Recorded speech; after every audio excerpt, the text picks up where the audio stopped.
जिज्ञासु मित्रों, बहुत बहुत अभिनंदन है आपका इस चैनल दिव्य सृजन स्पिरिचुअल में। और प्रत्येक दिवस की भांति आज भी रात्रि 9 बजे हम लाइव चर्चा प्रारंभ कर रहे हैं। इस चैनल दिव्य सृजन स्पिरिचुअल के माध्यम से आध्यात्मिक चर्चा, उपनिषदों पर चर्चा चल रही है, जैसा कि आपको विदित है। और आज भी उपनिषदों का ही विषय है, और विषय है वो आत्मा ना तो बहुत प्रवचन सुनने से और ना ही बुद्धि से जाना जाता है। तो फिर कैसे, क्या कहा जा रहा है इस विषय में? तो सभी मित्रों का बहुत बहुत अभिनंदन है जो प्रतीक्षारत थे पहले से, उन सभी को का अभिवादन करेंगे। माला शर्मा जी, तरनजीत सिंह जी, राम निवास मीना जी, दीपक पटेल, वर्षा सचदेव जी, रमेश जोगिया जी, महेश राम पिस्ता जी, अतुल कोल्हे, दीपक पटेल, ज्योति दत्ता, गुमान सिंह, जगत नारायण, गोपाल शर्मा, रमेश, कमल प्रजापति, राकेश पांडे जी, सबका बहुत बहुत अभिनंदन है।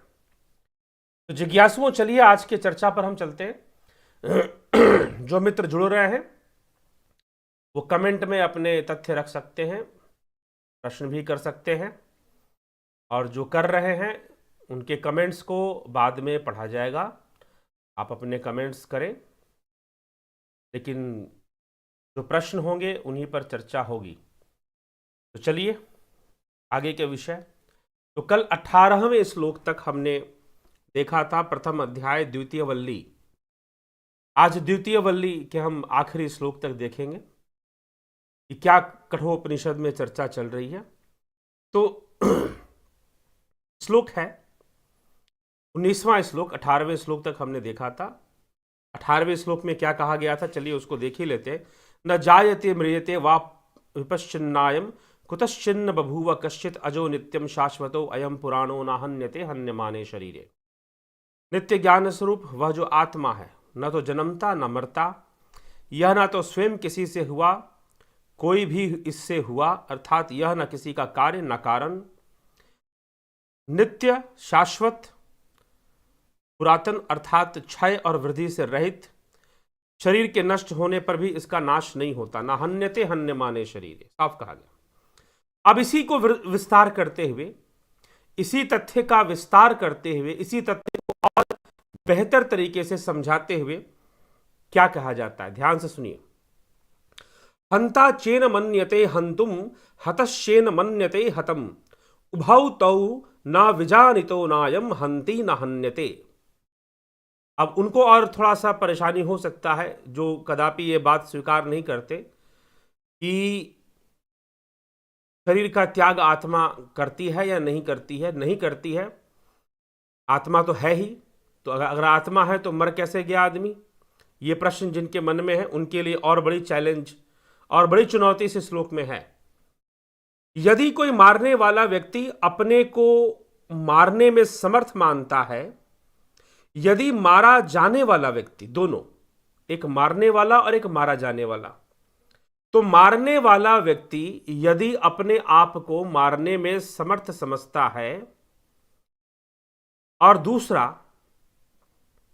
कि जो मरने वाला व्यक्ति है वो स्वयं को मारा हुआ समझता है कि वो मारा गया है, उसको मार दिया किसी ने, जो ऐसा समझता है, यदि कोई मारने वाला व्यक्ति हंता चेन मन्यते हंतुम हतश्चेन मन्यते हतम, अर्थात मारने वाला ये समझे कि मैंने मार दिया, मरने वाला ये समझे कि मुझे मारा गया, अब मुझको मारा गया समझता है, वो दोनों ही नहीं जानते कि यह आत्मा ना तो किसी को मारता है और ना किसी के द्वारा मारा जाता है। ठीक, यह आत्मा ना ही किसी को मारता है और ना ही किसी के द्वारा मारा जाता है। यह इस आत्मा का मर्म है।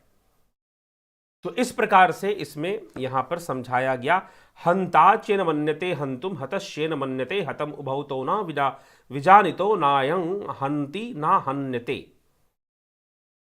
कोई ये समझता है कि मैंने उसे मार दिया, और कोई ये समझता है कि उसने मुझे मार दिया, मैं मारा गया हूं उस व्यक्ति के द्वारा, उसने, और वो मारने वाला समझता है कि मैंने मार दिया है, तो वह नहीं जानता इस तथ्य को कि वह आत्मा ना किसी के द्वारा मारा जाता है और ना ही वह किसी को मारता है।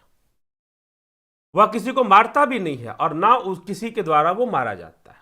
ठीक है, तो ये हमें समझना। आगे क्या कह रहे हैं? अनोरणियो नाम महतो महिया नात्मास्य जंतोर निहितो गुहायाम तम क्रतु पश्यति वीत शोको धातु प्रसादान महिमा मानमात्मनः। अस्य जंतो, इस जीवात्मा के, यहां पर जंतो देखिए, यहां पर अब एक शब्द का प्रयोग हुआ है जंतो। जंतो मतलब जीव, जीव के लिए अथवा जीवात्मा के लिए यह शब्द प्रयोग, क्योंकि जीवात्मा ही तो देह को त्यागता है। कोई प्रश्न कर रहे थे कि भाई अगर आत्मा नहीं छोड़ती इस शरीर को तो शरीर का त्याग कौन करता है? किसके कारण शरीर जीवित था? तो जीव के कारण, जंतु के कारण, उसे ही जंतु कहा गया है। जंतु, ऐसे हम कहते हैं ना जीव जंतु, हम जीव जंतु शब्द का प्रयोग करते हैं। तो यहां पर जंतु क्या है? जंतु का अर्थ भी जीव ही है, तो इसीलिए यहां पर कहा जा रहा है अस्य जंतु, अस्य जंतु गुहयाम निहित आत्मा अणो अणियान। इस जीवात्मा के, इस जंतु के, अर्थात यह जो जंतु है, इस जीवात्मा के हृदय रूप में, यह जो जीवात्मा का हृदय रूप है, उसमें किसका वास है? आत्मा का वास है। आत्मा उसमें वास करती है जो जीव है, जो जीवात्मा है। तो जीवात्मा के अंदर आत्मा का वास होता है। जैसा भगवान कृष्ण ने भी कहा, अहमात्मा गुणाकेश सर्वभूताश स्थित, कि मैं सभी भूतों में आत्मा रूप में ही स्थित हूं। तो अस्य जंतो गुहायाम निहिता आत्मा अणो अणियान महत महीयान आत्मन तम महिमानम अक्रतु वीतशोक धातु प्रसादात पश्यति। इस जीवात्मा, इस जीव के हृदय रूप गुहा में रहने वाला आत्मा सूक्ष्म से भी अति सूक्ष्म, महान से भी अति महान आत्मा उसकी महिमा को कामना रहित, चिंता रहित, सर्वाधार उस ईश्वर की कृपा से जान पाता है। कौन सी आत्मा? अब देखिए, अब यहां पर बहुत स्पष्ट रूप से कुछ बातें इस श्लोक में आ जाती हैं। क्या? अस्य जंतो, इस जीवात्मा के हृदय रूप गुफा में। श्लोक, यद्यपि श्रीमद् भगवद गीता में भी भगवान कृष्ण ने कहा है कि अहम आत्मा गुडाकेश सर्वभूताश स्थिता, कि मैं सभी भूतों में आत्मा रूप में विराजमान हूं। मैं सभी भूतों में आत्मा, भूत मतलब शरीर नहीं, भूत मतलब जो जीव है, जो जंतु है। तो यहां पर जंतो शब्द का नात्मस्य जंतोर निहितो गुहयाम,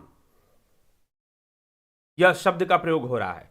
तो अस्य जंतो, जीवात्मा, मैं जीवात्मा के हृदय रूप गुफा में, अस्य, अब यहां पर मैं की बात नहीं आएगी, क्योंकि यहां पर अहम शब्द का प्रयोग नहीं हुआ है।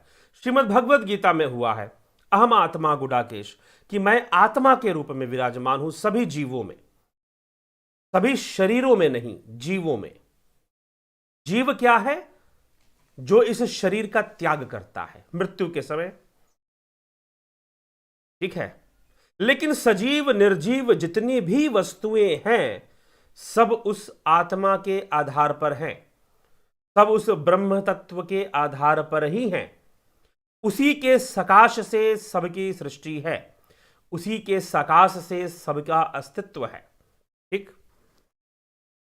तो यही बात, अस्य जंतो गुहयाम आत्मा अणो अणियान, कि इस जंतु के हृदय रूप गुफा में आत्मा सूक्ष्म से भी सूक्ष्म, अणु अणियान, अणु अणियान, इसका अर्थ क्या है? अणु, अणु मतलब सूक्ष्म, अणियान जो अणु से भी सूक्ष्म है, जो सूक्ष्मता का स्तर यहां बताया गया है अणु।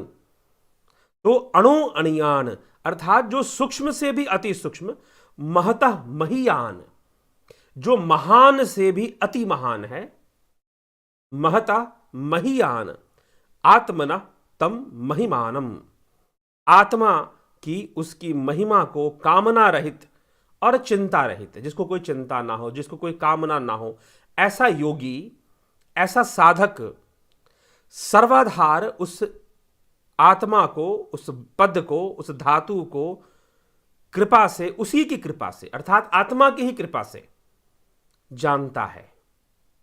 ठीक, वही उसको जानता है। जो कामना रहित योगी है, जो साधक है इस प्रकार का, वही उसको जानता है। और वो उसका स्थान जीवात्मा के भी हृदय गुहा में, गुहयाम मतलब गुहयाम कहने का तात्पर्य, अब पूछोगे हृदय गुहा कहां पर होती है, क्योंकि वो जीव का अंग है और वैसे उस हृदय गुहा में समाने के लिए, प्रवेश करने के लिए, अब यहां पर किसी ने पूछा था कि कुंडलिनी जागरण से ध्यान होगा क्या?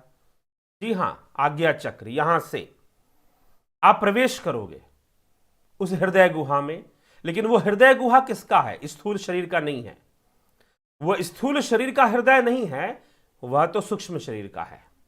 ठीक, उसके लिए उसमें विराजमान है। और हृदय गुहा तो यहां पर टीका में भी लिख दिया जा रहा है, परंतु गुहयाम, गुहयाम मतलब गोपनीय ढंग से, गुप्त रूप से, रहस्यमय रूप से, गुप्त रूप से, गोपनीय ढंग से वह जो आत्मा है कहां पर है?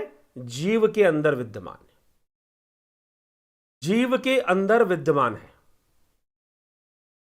ठीक है, गोपनीय रूप से वह आत्मा जीव के अंदर विद्यमान है, जो कि अणु अणियान, सूक्ष्म से भी अति सूक्ष्म, महता महियान, महान से भी महान, आत्मनः तम महिमानम, आत्मा की, उसकी महिमा को कामना रहित, अक्रतु वीत शोकः, चिंता रहित, धातु प्रसादात पश्यति। ठीक, उसको देखते हैं, उसको जानते हैं। आगे चले।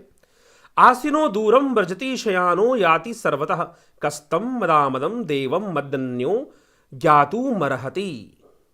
अर्थात आसीन बैठा हुआ, दूरम व्रजति दूर पहुंच जाता है, सोता हुआ सब ओर चलता रहता है, उस ऐश्वर्य के मद से उन्मत्त उन होने वाले देव को, उस आत्मदेव को मुझसे भिन्न दूसरा कौन जानने में समर्थ है? कौन जानने में समर्थ है? जो वह आत्मा जो कहीं भी पहुंच जाएगा, बैठे बैठे कहीं पहुंच जाता है, क्योंकि वो तो सर्वव्यापी तत्व है, तो उसके लिए क्या बैठना। लेकिन उसकी महिमा बताने के लिए सांकेतिक रूप से ऐसे शब्द लिखे जा रहे हैं। कहीं भी पहुंच जाता है और मैं उसको जानने वाला हूं। और उस ऐश्वर्य के मद से उन्मत्त, अर्थात तद मदामदम देवम, वह आत्मदेव जो है ऐश्वर्यवान है। ऐश्वर्यवान मतलब संपूर्ण सिद्धियों का आधार भी वह आत्मा ही है। इसलिए सिद्धियों का विकास, अष्ट सिद्धियों का विकास, अणिमा, लघुमा, गणिमा आदि जो सिद्धियां हैं, इन सभी का विकास किस योगी के अंदर होता है? जो उस आत्मा की ओर, जो स्वरूप की ओर गमन करता है, जो उस आत्मा की ओर आगे बढ़ता है, उसी के अंदर सिद्धियों का विकास भी हो पाता है, ऐश्वर्य का विकास भी हो पाता है, क्योंकि वह संपूर्ण ऐश्वर्यवान है। इसलिए आत्मा को भी ऐश्वर्यवान यहां पर कहा जा रहा है। आगे कहते हैं अशरीरम शरीरेश्व नवस्थेश्व वस्थितम महांतम विभुमात्मानम मत्वा धीरो न शोचति। मत्वा धीरो न सोचती, अर्थात अनवस्थेषु, स्थिर न रहने वाले शरीर में शरीर रहित अविचल भाव से स्थित है, महान सर्वव्यापी आत्मा को जानकर बुद्धिमान महापुरुष शोक नहीं करते हैं। स्थिर न रहने वाले शरीर में, यह शरीर जो स्थिर नहीं है, इस शरीर की गति क्या है कि यह शरीर स्थिर नहीं है। तो स्थिर न रहने वाले शरीर में वह आत्मा स्थिर रूप में अविचल भाव से स्थित है। क्या कहा जा रहा है? अनवस्थेषु शरीरेषु अशरीरम अवस्थितम महांतम विभुम आत्मानम मत्वा धीरः न शोचति। कि इस अनवस्थेषु, अनवस्थेषु मतलब यह जो शरीर है, हमारा जो स्थूल देह है, और यह जो सूक्ष्म शरीर है, दोनों के लिए ये दोनों क्या है? स्थिर नहीं रहते। इनमें परिवर्तन होता रहता है। कर्म संस्कारों में परिवर्तन के कारण सूक्ष्म देह में भी परिवर्तन होगा और स्थूल देह में भी परिवर्तन नित्य चलता रहता है, नित्य परिवर्तन इसमें भी चलता रहता है, इसलिए ये स्थिर नहीं है। तो वही कहा जा रहा है अनवस्थेषु, स्थिर न रहने वाले, शरीरेषु, इस शरीर में, शरीर रहित, बिना शरीर के, अशरीरम, यहां पर शब्द प्रयोग हुआ अशरीरम, अनवस्थेषु शरीरेषु अशरीरम अवस्थितम, वह बिना शरीर वाला, उसका कोई शरीर नहीं है, तो वह बिना शरीर वाला अविचल भाव से स्थिर होकर महान सर्वव्यापी महानतम विभुम आत्मा को जानकर बुद्धिमान पुरुष शोक नहीं करते, चिंता नहीं करते। वह किसी प्रकार की चिंता या शोक नहीं किया करते हैं। संसार में आने वाले कर्म भी कर्तव्य के रूप में पालन करते हैं। अस्थिर, ये शरीर जो निरंतर ही स्थिर नहीं है, चंचल है, इसके अंदर परिवर्तन निश्चित रूप से है। इस परिवर्तनशील शरीर में, इस अस्थिर शरीर में अशरीरी होकर, देखिएगा यहां शब्द प्रयोग किया गया अशरीरम, आत्मा के लिए। इस अस्थिर शरीर में अशरीरी होकर स्थिर रूप से वह आत्मा विराजमान है। फिर वह सर्वव्यापी है, विभुम, उसे कहा गया महानतम विभुम, वह महान आत्मा, विभुम, सर्वव्यापी होते हुए जो ऐसा जानता है वह शोक नहीं करता। उसके लिए कहा जा रहा है जो ऐसा जानता है कि वह आत्मा अशरीरी है, वह शरीर में है भी, स्थिर भाव से है, अस्थिर शरीर में स्थिर रूप में वह आत्मा है, और वह सर्वव्यापी भी है, शरीर में होते हुए वह सर्वव्यापी भी है। जो ऐसा जानता है वह किसी भी प्रकार का शोक नहीं करता। उसके बारे में अब चल रही है चर्चा, और यमराज नचिकेता को आत्मा के विषय में बता रहे हैं। नयम आत्मा प्रवचनेन लभ्यो न मिथ्या न बहुना श्रुतेन, यमे वैश्य वृणुते तेन लभ्य सत्य सतश्यैष आत्मा विवृणुते तणुं स्वाम। अयम आत्मा, यह आत्मा न तो प्रवचन से, न मिथ्या, न बुद्धि से, न बहुना श्रुतेन, न बहुत सुनने से ही प्राप्त हो सकता है। जिसको यह स्वीकार कर लेता है उसके द्वारा ही प्राप्त किया जा सकता है। यह आत्मा उसके लिए अपने यथार्थ स्वरूप को जना देता है, यथार्थ स्वरूप से जोड़ देता है। किसको जोड़ देता है?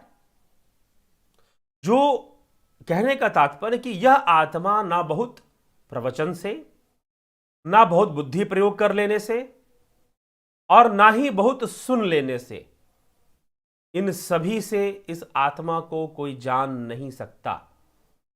परंतु जो श्रद्धावान हैं और अध्यात्म योग नामक अभ्यास में लगे हुए हैं, इसमें लगे हुए हैं अध्यात्म योग नामक अभ्यास, जिसकी कल के व्याख्यान में हमने अध्यात्म योग नामक अभ्यास की चर्चा की है। अध्यात्म एक अनुसंधान है। अधि आत्मन, अध्यात्म, धी माने ऊर्जा, उस शक्ति की खोज, उसका ज्ञान, उस आत्मा का ज्ञान ही अध्यात्म है। तो अध्यात्म योग नामक अभ्यास में जो लगे हुए हैं, बिना बुद्धि का प्रयोग किए कि वो बुद्धि से जान जाएंगे, तर्क से जान जाएंगे, प्रवचन से जान जाएंगे, जी नहीं।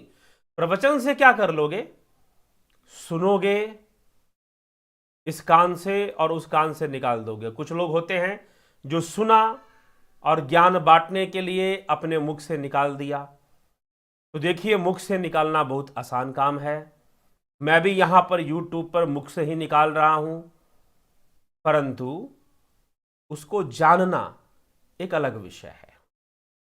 वह प्रवचन से नहीं होगा, वह प्रवचन से नहीं होगा। इसलिए इस श्लोक में कहा गया नयमा आत्मा प्रवचनेन लभ्यो न मिथ्या न बहुना श्रुतेन, कि वह आत्मा ना तो बहुत प्रवचन से, ना बुद्धि से, ना मेधा शक्ति मतलब मिथ्या, बौद्धिक क्षमता के लिए कहा गया, ना ही उस बुद्धि से, ना बहुत सुनने से उस आत्मा का ज्ञान किसी को हो जाएगा, जी नहीं। नहीं होगा आत्मा का ज्ञान। कैसे होगा? अध्यात्म योग के निरंतर अभ्यास से। जो श्रद्धापूर्वक अभ्यासरत रहते हैं वो उनके द्वारा स्वीकार किया जाता है, आत्मा के द्वारा ही स्वीकार किया जाता है। तो एक बहुत बड़ी यहां ये देखिए एक श्लोक, इसलिए एक श्लोक से पूरा अर्थ नहीं, पीछे के श्लोक भी हमें देखने पड़ेंगे इस श्लोक को समझने के लिए। अब एक बात बताइए कि इस श्लोक को इस समय क्यों कहा गया, क्यों कहा गया? तो पिछले वाले श्लोक का अर्थ भी देख लीजिए आप। पिछला वाला श्लोक किसको समर्पित है? वह शरीर जो कि स्थिर रहने वाला नहीं है, उस शरीर में जो रहने वाला है, इस स्थिर ना रहने वाले शरीर में जो रहने वाला है वह आत्मा, उसके लिए ही बात चल रही। तो उसको कैसे जानेंगे? नयम आत्मा प्रवचन लभ्यो न विद्या न बहुना श्रुतेन यमे वैश्वृणेन लभ्य सत्यस्यैष आत्मा विवृणुते तणुं स्वांग। यह परब्रह्म, यह आत्मा, यह आत्मा, यह जो आत्मा है ना तो प्रवचन से, ना बहुत सुनने से, ना बुद्धि से, इन सबों से कोई इसको जान नहीं सकता है। तो कैसे जानेगा? जो इसको स्वीकार कर लेगा, जिसको जनाने की इसकी इच्छा होगी वही उसको जान पाएगा।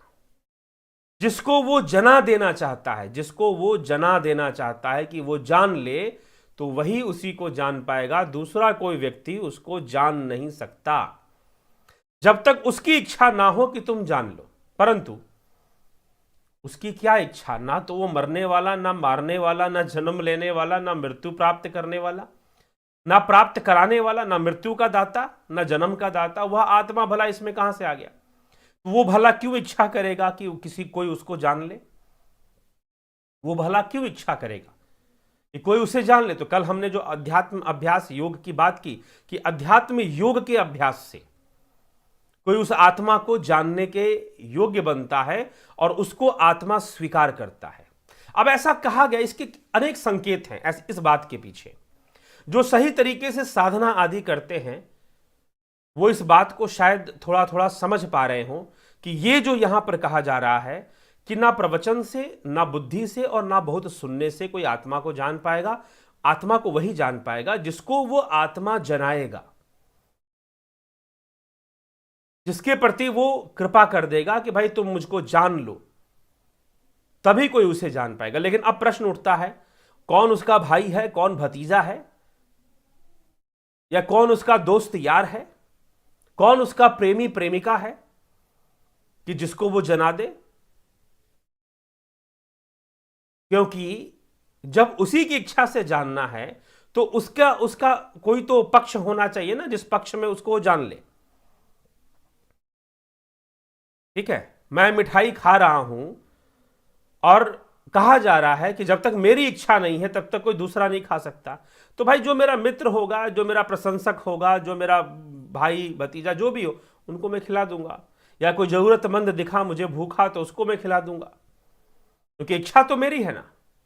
तो वैसे ही इस श्लोक में यह कहा जा रहा है उसकी इच्छा है, उस आत्मा की इच्छा है कि अगर आप उसको जानना चाहते हैं तो जब तक वो आपको जनाएगा नहीं, आप उसे नहीं जान पाएंगे।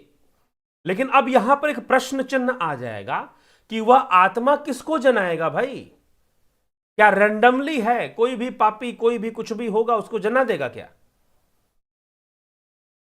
कैसे, किस आधार पर कोई उसको जानेगा? यह प्रश्न उठ जाता है। तो इसीलिए किसी एक श्लोक को नहीं रट के बैठ जाना चाहिए। पीछे कल ही हमने अध्ययन किया कि यमाचार्य यमराज नचिकेता से कहते हैं कि अध्यात्म योग के अभ्यास से तो आत्मा किसको चुनेगा कि तुम मुझे जान लो? उसका चुनाव किस आधार पर होगा? तो वह इस आधार पर होगा, क्या आप अध्यात्म योगी हैं? क्या आप अध्यात्म योगी हैं? अगर आप अध्यात्म योगी हैं और उस अभ्यास में लगे हुए हैं तो निश्चय ही वो आत्मा आपको ही चुनेगा, आपको ही चुनेगा कि आप उसे जान लीजिए। ठीक है, ये इस बात को और स्पष्ट थोड़ा सा इसमें इस श्लोक में रहस्यमय ढंग से लिखा गया है, लेकिन पिछले श्लोकों में और श्रीमद् भगवद गीता में अभ्यास योग निरंतर लगे हुए प्रयासरत योगी के लिए संभव है।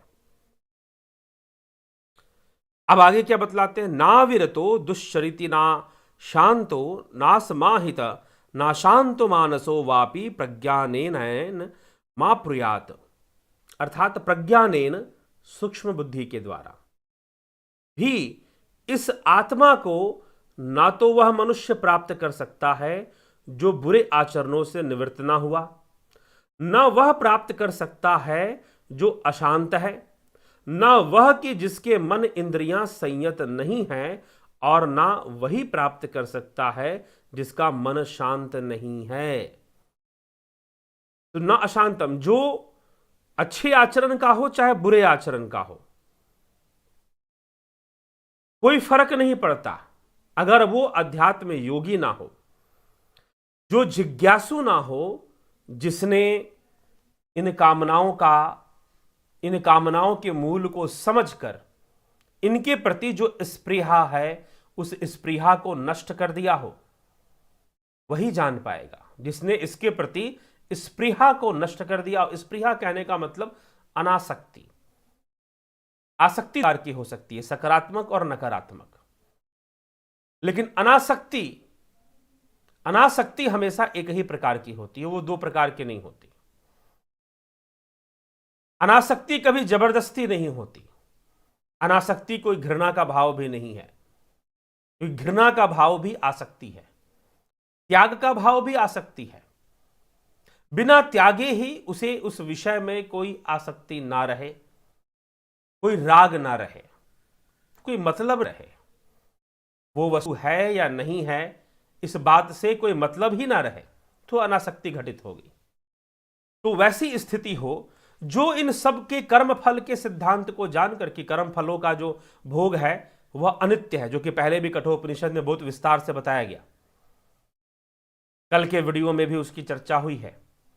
तो जो अनित्य है, कर्म और कर्म का फल क्या है, अनित्य है, नित्य नहीं है, इसलिए उसमें अनासक्ति होना और कर्तव्य कर्मों का पालन करना, कर्तव्य के वशीभूत कर्मों का पालन करना, यह पहले भी कहा गया, यह निष्काम कर्म योग है, इसी को कहते हैं। तो यह बात यहां पर कही जा रही है।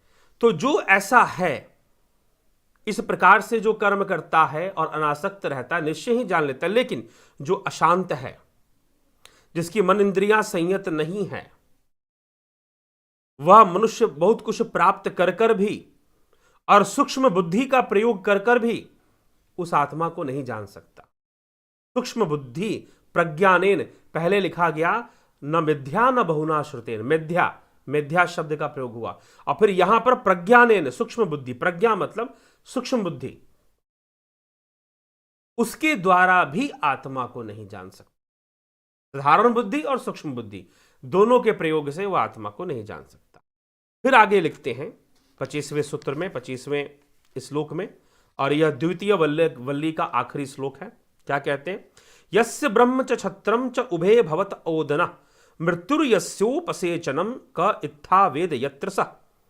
जो इस प्रकार से उन लोगों के लिए कहा जा रहा है जो सूक्ष्म बुद्धि को लगाने वाले हैं, बुद्धि से ही सोचते हैं कि सारा ज्ञान प्राप्त कर लेंगे, जो कुछ है हमारी बुद्धि ही है और बुद्धि के बल पर हम शायद प्रकृति का खेल भी बदल देंगे, कुछ ऐसा अहंकार कर बैठते हैं, भ्रम पाल के बैठते हैं। तो जो सूक्ष्म बुद्धि के द्वारा इस आत्मा को नहीं जान सकते, ना तो वह मनुष्य प्राप्त कर सकता है ना जान सकता है, उन्हीं लोगों के लिए यहां पर कहा जा रहा है यस्य ब्रह्म च छत्रम च उभे भवता ओदना मृत्युर्यस्योपसेचनम का इत्था वेद यत्र स।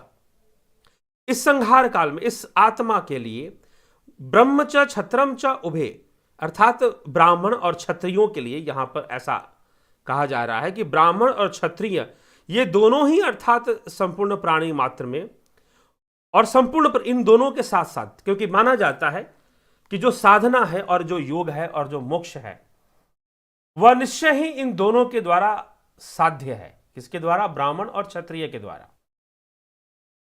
भाई ये इस कार्य में इसीलिए कोशिश की जाती है कि ब्राह्मण कोई आध्यात्मिक ऋषि मुनि जिन्होंने तपस्या की है, योगी जिन्होंने योग किया है, जिनके अंदर योग बल है, वही ज्ञान बांटे, और राजा ऐसा हो जो ऋषि हो, राज ऋषि।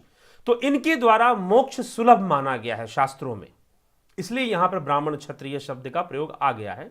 इनके द्वारा मोक्ष सुलभ माना गया, लेकिन फिर साथ ही में कह दिया जा रहा है कि सभी प्राणी, कोई भी हो, चाहे कोई ब्राह्मण हो चाहे कोई क्षत्रिय हो, उसके लिए भी ये मत सोचे कि ब्राह्मण है तो वो मोक्ष का अधिकारी है। जी नहीं, इस श्लोक में कहने का अर्थ यह है कि चाहे ब्राह्मण हो चाहे क्षत्रिय हो, फिर भी अगर वो ये सोचेगा कि मैं बुद्धि से आत्मा को जान लूंगा तो कभी जान नहीं पाएगा।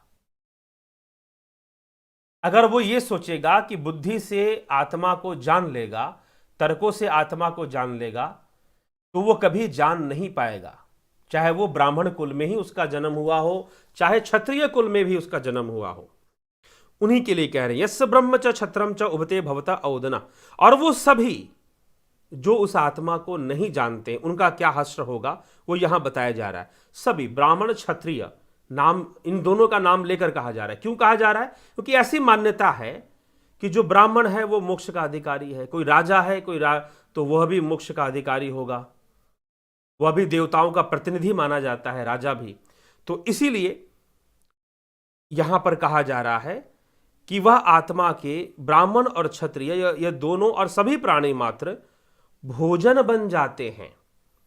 सबका संहार करने वाली उपसेचनम जो मृत्यु रूपी है वह बन जाता है, उसके भोजन का विषय है। जैसा यह ठीक ठीक कौन जाता है, अर्थात क्या है कि मनुष्य शरीर में भी जो धर्मशील ब्राह्मण, धर्म रक्षक क्षत्रिय, धर्म का उपदेश ब्राह्मण का कार्य और धर्म की रक्षा क्षत्रिय का कर्तव्य है।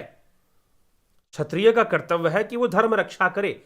रक्षा शब्द मतलब छत्र प्रदान करना। क्षत्रिय मतलब जो छत्र प्रदान करने वाला है, जो सुरक्षा देने वाला है, वो क्षत्रिय है। जो ज्ञान देने वाला, जो धर्म का उपदेश देने वाला है। इसीलिए इन दोनों के लिए जो धर्म का उपदेश देने वाले और जो धर्म की रक्षा करने वाले हैं, ऐसा ना समझें कि यह बुद्धि का प्रयोग से ही आत्मा को जान जाएंगे। जी नहीं, ये भी नहीं जान पाएंगे। तो आत्मा को जानना सभी मनुष्यों के लिए बराबर है। कोई किसी भी वर्ण में, किसी भी कुल में जन्म लिया हो, वह कुल में किसी जन्म लेने से आत्मा को जान जाएगा, ऐसा नहीं है। यही बात यहां स्पष्ट किया जा रहा। और इसीलिए जो नहीं जान पाएगा उसका क्या हश्र होगा? क्या हश्र होगा कि उस आत्मा के ही काल स्वरूप भोजन बन जाएगा। अर्थात काल रूप, जो काल आत्मा का ही विवर्त है, काल भी आत्मा का विवर्त है, तो उसका भोजन बन जाएगा। ओदनम, ओदन मतलब ओदना, यस्य ब्रह्म च क्षत्रम च उभय भवता ओदना। ओदन मतलब भात। ऐसे ओदन शब्द कुछ भाषाओं में, मेरे ख्याल से दक्षिण भारतीय भाषाओं में ओदन का अर्थ होता है भात। भात मतलब चावल को पकाने के बाद जो उबला हुआ चावल है। अलग अलग भाषाओं में कहीं सादम भी बोलते हैं उसे, तमिल में संभवतः भाषा में सादम के नाम से भी उसको जाते हैं। तो यहां ओदन शब्द का प्रयोग हुआ है। ओदना मतलब भोजन। यहां पर ओदन शब्द का अर्थ है भोजन बन जाएगा। किसका भोजन बन जाएगा? उस काल का भोजन बन जाएगा। जो ये सोचता है कि बुद्धि से आत्मा को जान लेगा, वो जान तो नहीं पाएगा, उल्टा काल का भोजन बनेगा। और यहां पर एक और, उस काल के लिए जो वह, अब उस काल को भी यहां उस आत्मा की ही शक्ति मानी गई है इस श्लोक के अंदर। उसी की शक्ति से वह काल भी प्रतिबिंबित है अथवा अभिव्यक्त है, विवर्त है। तो वह जो काल है वो सबको भोजन बना लेगा। और इसमें बड़ी सुंदर साहित्यिक, यहां पर साहित्य का पुट नजर आ रहा है, साहित्यिक रचना नजर आ रही है कि मृत्यु रूपी मसाले से, इसलिए यहां पर कहा गया है मृत्यु यस्य उपसेचनम। उपसेचन मतलब उपसेचन मतलब उपभोजन जो होता है, उपसेचनम कहते हैं कि स्वाद लाने के लिए जो हम मसाला आदि डालते हैं ना, उसको उपसेचनम कहते हैं। तो मृत्यु रूपी, मृत्यु यस्य मृत्यु क्या है? एक मसाला है। वह मृत्यु रूपी मसाला लगाकर वह जो काल है उसका भक्षण करेगा, उसे खा जाएगा। किसको खा जाएगा? जो इससे पहले वाले श्लोक में बताया गया, जो अपनी बुद्धि लगाते हैं और सोचते हैं कि वो आत्मा को जान लेंगे। अब चाहे उनका जन्म ब्राह्मण कुल में हुआ हो या क्षत्रिय कुल में हुआ हो, अब वो चाहे ब्राह्मण कुल में जन्मे हो या क्षत्रिय कुल में जन्मे हो, अगर उन्हें लगता है कि वह अपनी बुद्धि से आत्म तत्व को जान जाएंगे तो वह नहीं जान पाएंगे, और काल जो है वह जो काल स्वरूप है वह क्या करेगा, मृत्यु रूपी मसाला लगाकर उनको खा जाएगा। इस तरह के शब्द का, साहित्यिक शब्द का प्रयोग किया गया है। तो इस प्रकार से द्वितीय वल्ली, प्रथम अध्याय कठोपनिषद द्वितीय वल्ली यहां समाप्त होती। तो कल से जिज्ञासुओं तृतीय वल्ली पर हम चर्चा करेंगे। यहां वल्ली बांट दी गई है, लेकिन सत्य यह है कि इसी श्लोक की श्रृंखला में ही अगला श्लोक पड़ता है, लेकिन वो तृतीय वल्ली में चला जाता है, एक विभाजन किया हुआ है। तो इस विभाजन को ही देखते हुए हम आगे बढ़ते हैं, और कल से तृतीय वल्ली के प्रथम श्लोक से हम लेंगे, एक श्लोक पीछे का भी लेते हुए भी। जो हमने आज सुना कि अंतिम श्लोक में यमाचार्य समझाते हुए कहते हैं कि जो बुद्धि से सोचता है, चाहे वो ब्राह्मण हो चाहे वो क्षत्रिय हो, अगर वो ये सोचता है कि बुद्धि से आत्मा को जान लेगा तो उसका क्या हश्र होने वाला है, वह जो काल स्वरूप है वह उसे मृत्यु रूपी मसाला लगाकर खा जाएगा। मृत्यु रूपी मसाला लगाकर उसे अपना भोजन बना लेगा, उसे खा जाएगा। इस प्रकार मतलब काल के द्वारा खाया जाएगा, काल के द्वारा उसमें परिवर्तन आ जाएगा, नष्ट किया जाएगा वो। तो ये कहने का तात्पर्य है। तो कुल मिलाकर जो चर्चा है वह इस विषय पर है कि प्रवचन और बुद्धि से और बहुत सुनने से आत्मा का ज्ञान संभव नहीं है। जिसे वह आत्मा स्वीकार करेगा वही उसे जान पाएगा, और किसे स्वीकार करेगा, जो अध्यात्म योग के अभ्यास में रत है उसे ही आत्मा स्वीकार करेगा। इसलिए अध्यात्म योग के अभ्यास में लगने की आवश्यकता है। और जिज्ञासु हमारे चैनल पर जो 2 मेंबरशिप हैं, सन मेंबरशिप और जुपिटर मेंबरशिप, वो इसीलिए हैं कि हम अध्यात्म योग के अभ्यास में लगे, संसार में रहते हुए, संसार में अपने निष्काम भावना से कर्तव्यों का पालन करते हुए, कोई कुछ छोड़कर नहीं। इस चैनल से कभी यह नहीं कहा गया कि सब कुछ छोड़ छाड़ कर कहीं लग जाओ, नहीं। जो भी कर्म कर्तव्य है, अब कोई गृहस्थ जीवन में हो चाहे साधु सन्यासी जीवन में हो, जैसे भी जीवन में हो, जो उसका कर्म कर्तव्य है निष्काम भावना से पूर्ण करते हुए वह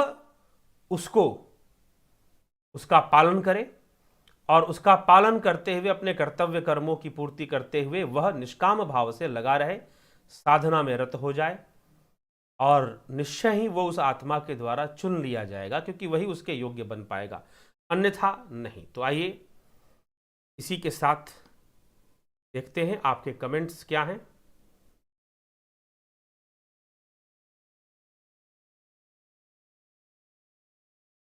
चलिए कमल प्रजापति जी, गुरुजी प्रणाम। क्या मृत शरीर में आत्मा होती है? यदि है तो शरीर से कौन जाता है? कर्मों को कौन भोगता है? जीव भोगता है, जीव। आज इस विषय पर चर्चा हो गई है, इसलिए मुझे नहीं लगता कि विस्तार से कोई चर्चा करने की आवश्यकता है। ठीक, ये चर्चा मैंने कर दी है इस विषय पर। ओम नमः शिवाय। क्या सांख्य शास्त्र के जो 25 तत्व ही तत्व ज्ञान है? जी, आत्म नमस्ते जी। रमेश जोगिया जी प्रणाम। पाल शर्मा, सुंती दत्ता जी, आत्मना प्रवचनेन लभ्यो न मुग्ध्यान बहुना श्रुतेन जी।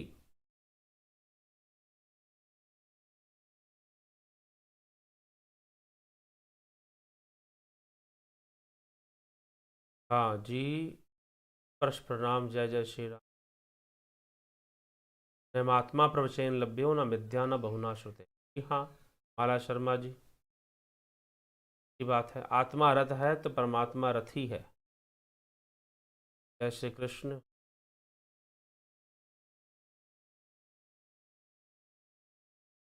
हृदय गुफा पूर्ण खुल जाने का क्या संकेत है तथा उसके खुलने से साधक को क्या अनुभूति होती है?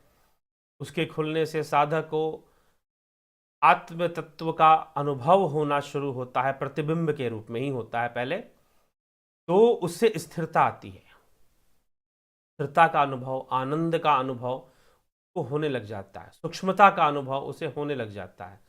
सत्य यह है कि इन अनुभवों को भी बहुत सही ढंग से वाणी के द्वारा अभिव्यक्त करना सरल नहीं है। बस ये कह लीजिए कि आनंद का द्वार खुल जाता है, कुछ ऐसा अनुभव होने लग जाता है जो संसार के सभी कर्मों में और सभी आनंद देने वाले वस्तुओं में जो नहीं है, सभी आनंद देने वाले वस्तुओं में जो आनंद नहीं है, वो आनंद का अनुभव शुरू हो जाता है।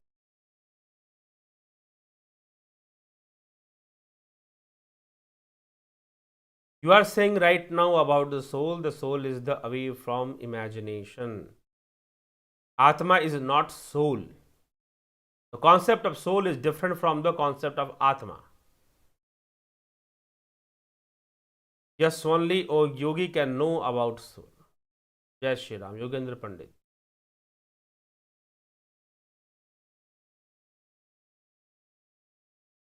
Outstanding sermons are taken by you. बहुत बहुत very thank you to you.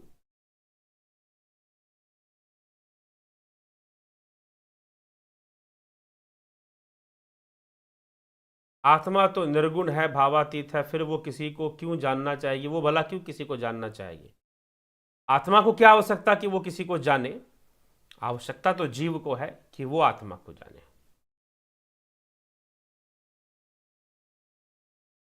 नाद व प्रकाश में क्या अंतर? एक ही है, ध्यान की अनुभूतियों में आते हैं सारी चीजें।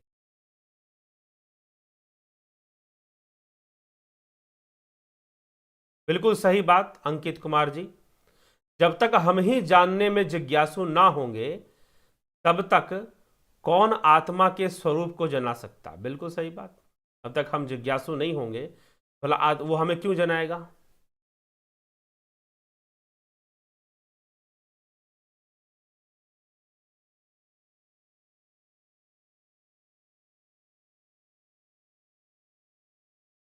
या बता रहे हैं अभ्यास योग से बात समझ में आएगी, लेकिन सत्य काम जवाल कहाँ अभ्यास योग से सीखा था, वो तो गुरु की आज्ञा से, गुरु की कृपा से हुए थे। अभ्यास तो देखिए करना ही पड़ेगा, ठीक है। अभ्यास जो है वह तो नितांत आवश्यक है। हाँ, ये हो सकता है कि कोई किसी के पिछले जन्मों का अभ्यास हो, जैसे तथागत बुद्ध ने कहा कि आप, किसी लोगों ने जब उनसे कहा कि आप मात्र 7 वर्षों की साधना में इतनी उच्चतम अवस्था को प्राप्त हो गए, आप बुद्धत्व को प्राप्त हो गए। जब सिद्धार्थ गौतम से लोगों ने ऐसा कहा तो सिद्धार्थ गौतम ने उत्तर दिया कि तुम्हें 7 वर्ष दिखाई दे रहे हैं, मुझे तो 7 जन्म दिखाई दे रहे हैं। 7 जन्मों की मेरी तपस्या का फल मिला है। ये उन्होंने इस प्रकार से उत्तर दिया। तो कई बार जब श्री श्यामाचरण लाहिड़ी महाशय जब महाअवतारी बाबा से मिले तो महाअवतारी बाबा ने उनको पिछले जन्मों की साधना के विषय में बताया। कर्म से ऊपर दुनिया की कोई ताकत नहीं है जो कुछ दे सके, सीधी सी बात। गुरु भी नहीं, गुरु का भी वो भी आधार मांगेगा ना। राम को भी सबरी के ऊपर कृपा करने के लिए सबरी की भक्ति का आधार लेना पड़ा, नहीं तो कोई भी सबरी हो जाए फिर, ठीक है। तो सब कुछ इस सिद्धांत के बंधन में ही चलता है, चाहे कोई भी हो, ठीक है। तो गुरु किसी को दे रहा है तो इसलिए मात्र नहीं दे रहा है कि भाई वो उसके ऊपर उससे बड़ा प्रेम हो गया तो चलो दे देते हैं इसको, इसने बड़ा मेरे पैर अच्छे से दबाए हैं, आज मेरे पैर बहुत अच्छे से दबाए हैं तो प्रसन्न होकर इसको दे देते हैं। ऐसी कोई कृपा नहीं होती है, यह ध्यान रखिएगा। फिर तो कृपा हमेशा चापलूसों पर होगी, फिर तो कृपा हमेशा चापलूसों पर होगी ना फिर। और कृपा शब्द अपने आप को ही परिभाषित करता है कि कर और पा, जो जिसने किया है उसे ही तो मिलेगा। तो चाहे वो सत्यकाम जबाल हो, चाहे वो श्यामाचरण लाहिड़ी महाशय हो, चाहे वो कोई भी हो, सबके पिछले जन्मों की साधना है भैया। तभी आपको ऐसा लग रहा है कि गुरु ने दे दिया है, लेकिन सत्य क्या है? उसकी अपनी तपस्या है, ठीक। यह निश्चय कर ले। फिर तो सारी बातें, फिर जो बार बार गीता के 6ठे अध्याय में जो अभ्यास के ऊपर, और 13वें अध्याय में भी, 12वें अध्याय में भी भगवान कृष्ण ने अभ्यास पर जोर दिया है। अभ्यास योग की प्रेरणा दी है। क्यों दी है, किस लिए दी है? तो इसीलिए दी है, कई जन्मों की साधना करते करते एक परिपक्वता आ जाती है और उसके अंदर वो योग्यता आ जाती है, वो विकसित हो जाती है। वैसे ही कुछ योग्यता को लेकर कुछ महापुरुष जन्म लेते हैं, अपने योग बल को लेकर, योग सिद्धि को लेकर, वो उनका जन्म ही उस अवस्था में फिर होता है।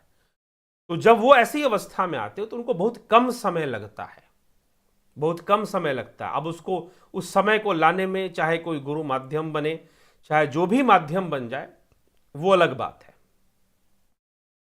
ठीक। हाँ, नाद प्रकाश में भेद नहीं है, ये सब बातें यहां के लिए नहीं है। क्या भेद है? भेद है भी तो यह साधकों का विषय है। जो साधना करते हैं, नाद ध्यान जो करते हैं, वही बेहतर तरीके से समझ सकते हैं कि भेद है क्या और कितना है, किस प्रकार से है, अगर है भी तो।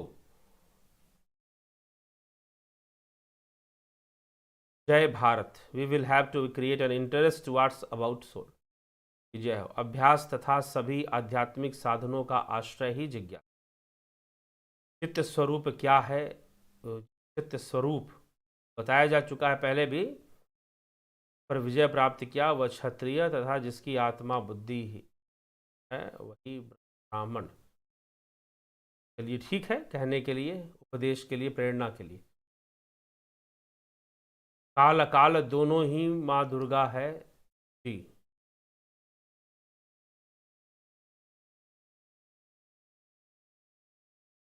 गुरु जी, आपके हिसाब से ब्रह्मचर्य क्या है? ब्रह्ममय आचरण ही ब्रह्मचर्य।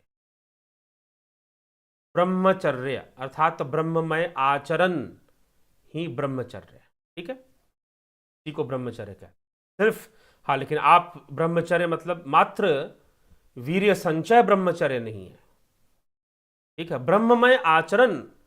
सुख दुखे समय कृत्वा लाभा लाभो जया, जो जो सुख दुख लाभ हानि मान अपमान में सम में रहना जानता है, वह ये नहीं कि कुंठा में रहना जानता है, कुछ विकृति भाव में रहना जानता है। ठीक है, तो अगर किसी के रुचि घर गृहस्थी करने की नहीं है तो क्या ये बुरी बात है? नहीं जी, अच्छी बात है, अच्छी बात है। ठीक है, अगर किसी की घर गृहस्थी करने की रुचि नहीं है तो बढ़िया बात है, ना करे। लेकिन प्रश्न ये है कि वह किस अवस्था में है।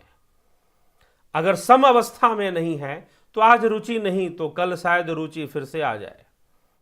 कब किस समय कौन सी रुचि आ जाए, क्योंकि अग्नि का प्रवाह अनेकों तरीके से हो रहा है, तो वह किस रूप में हो जाए यह भी बताना मुश्किल है। बाकी अपनी व्यक्तिगत निर्णय है, जो निर्णय लेना है वो निर्णय लीजिए।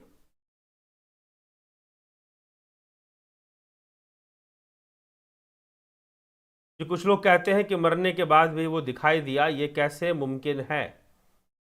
चर्चा हुई है प्रेतात्मावाद के विषयों पर। जाइए, प्लेलिस्ट है चैनल में प्रेतात्मावाद पैरानॉर्मल स्टडी के ऊपर, उसको देखिए, उसमें इस पर चर्चा की गई है। यह विषय से हटकर है।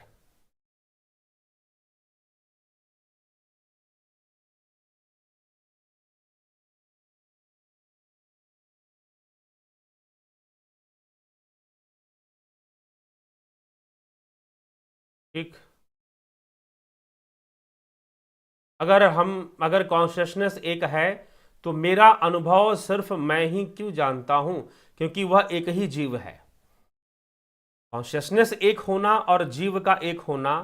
अब एक बात बताओ, एक ही बिजली है, अगर बिजली से टीवी में आप देखते हैं, फिल्म देखते हैं, न्यूज देखते हैं, तो पंखा भी तो बिजली से चलता है, उसमें क्यों नहीं दिखाई दे रहा? उसमें न्यूज क्यों नहीं दिखाई दे रहा पंखे के अंदर? ठीक है, तो प्रत्येक जीव के अलग अलग संस्कार हैं। चल तो एक ही बिजली से रहा है ना, पंखा भी तो उसी बिजली से चल रहा है जिस बिजली से टीवी चल रहा है। आपके प्रश्न पर मैं प्रश्न करता हूं आशीष तालुकदार जी, कि फिर अगर बिजली से टीवी में सिनेमा दिख रहा है न्यूज दिखाई दे रहा है, तो पंखे में भी सिनेमा दिखाई दे, न्यूज दिखाई दे, दिखाई देगा क्या? नहीं दिखाई देगा। ठीक है, वैसे ही जीव अलग अलग हैं, उनके कर्म संस्कार अलग अलग हैं, उनकी अनुभूतियां उनके अनुसार हैं। कॉन्शियसनेस तो उसमें एक माध्यम है, उसमें एक सकाश है, एक शक्ति है बस।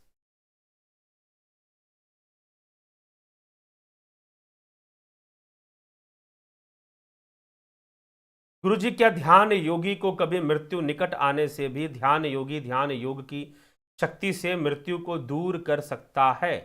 कर भी सकता है, बिल्कुल कर सकता है।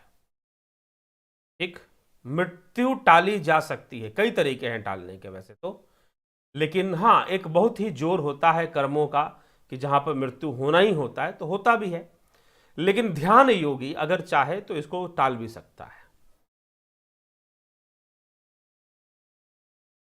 यह सब थोड़ा गूढ़ विषय है। पतंजलि योग सूत्र पर जो विभूति पाद का जो प्लेलिस्ट है उसको सुने, उसमें सिद्धियों का वर्णन, उसमें यह चर्चा की गई है।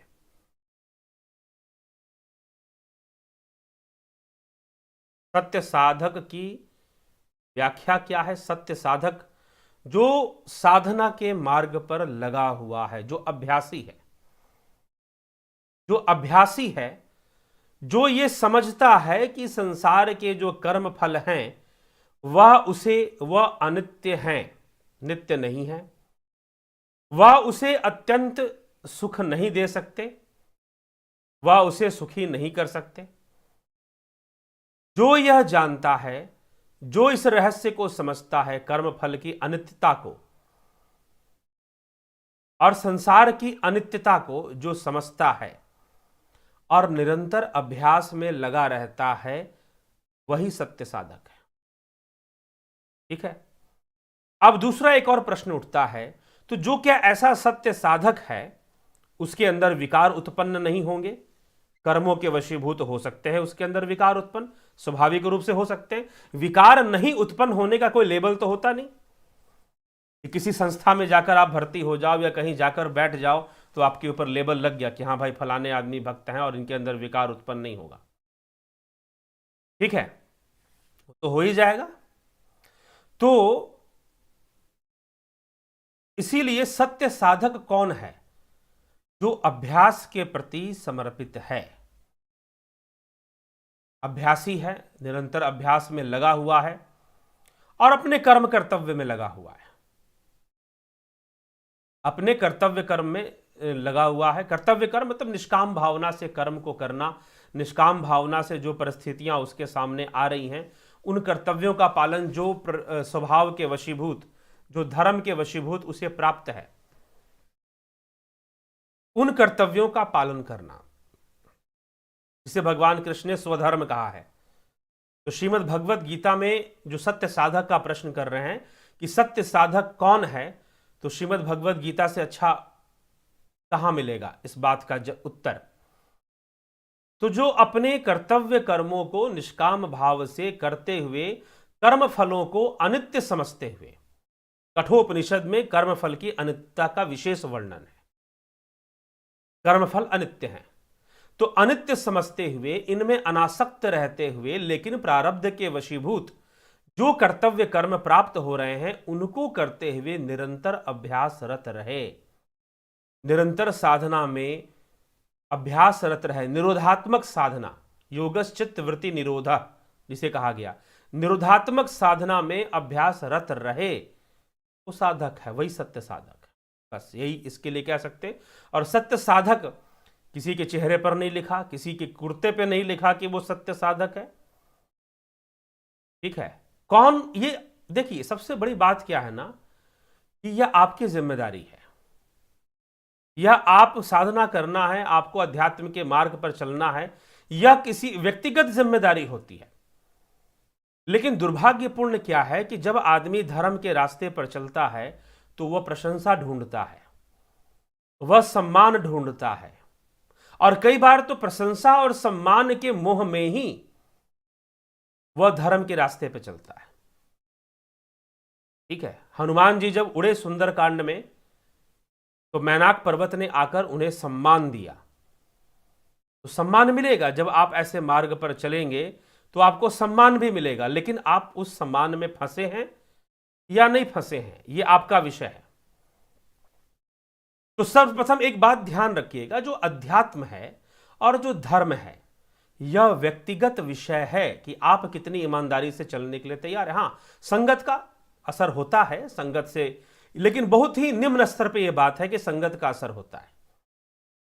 बहुत निम्न स्तर पर यह बात कही जाती है कि संगत का असर होता है। जी हां, होता है संगत का असर, लेकिन संगत के असर से जो प्रभावित हो रहा हो वो साधक कैसा,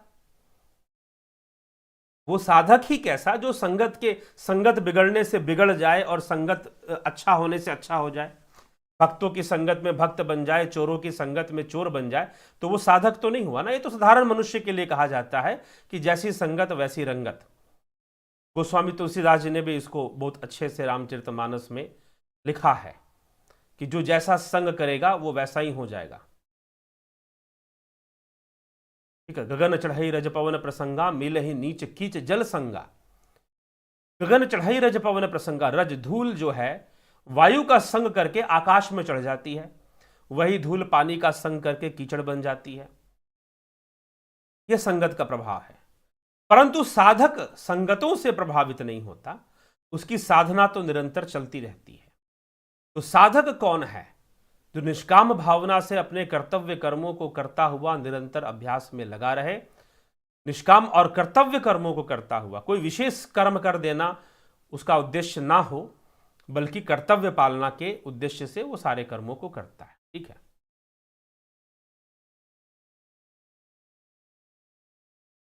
आगे देखिए क्या कह रहे हैं।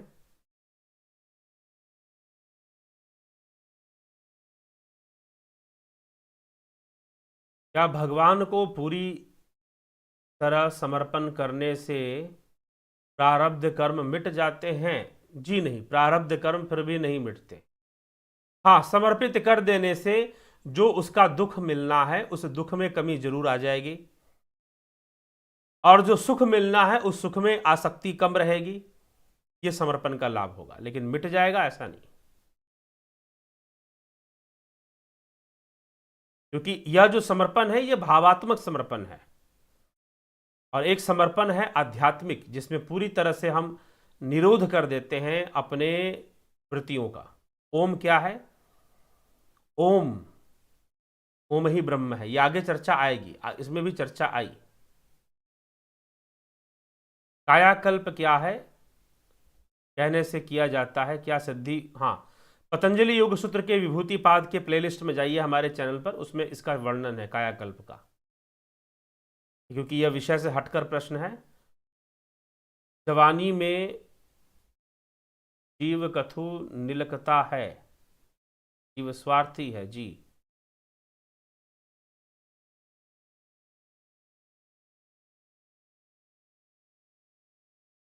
गुरु आधार लेकर ही कृपा करेगा। जी हां, आधार लेकर, कर्म का आधार लेकर, सेवा का आधार लेकर, साधना का आधार लेकर ही कृपा करेगा, यह कहने का मतलब।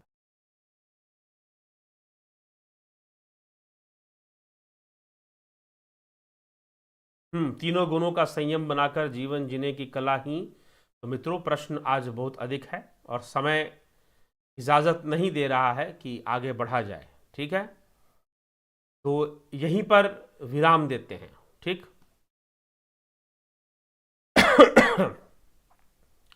तो यहीं पर विराम देते हैं इस सभा को अभी, और प्रश्न तो अभी और भी कई बाकी हैं वैसे, लेकिन समय को भी ध्यान में रखते हुए, जैसा मैंने कहा था कि कोशिश रहेगा मेरा कि 45-50 मिनट से ऊपर का व्याख्यान ना हो, लेकिन आज भी 8 मिनट ऊपर 58 मिनट हो चुके हैं, 1 घंटा पूरा होने ही वाला है। इसीलिए विराम देते हैं इस व्याख्यान सभा को, इस चर्चा को। जुड़े रहें, बने रहें, चैनल को सब्सक्राइब कर दें, और क्या कि जो ज्वाइन करना चाहते हैं ध्यान योग की कक्षा, वो ज्वाइन कर सकते हैं, ऑनलाइन भी ज्वाइन कर सकते हैं सीधा यूट्यूब पर। अन्यथा आप संपर्क कर लें, व्हाट्सएप पर संपर्क कर कर भी आप जानकारी लेकर ज्वाइन कर सकते हैं। जिज्ञासु, इसी के साथ बहुत बहुत आभार, और यहाँ पर आज के इस व्याख्यान को हम देते हैं।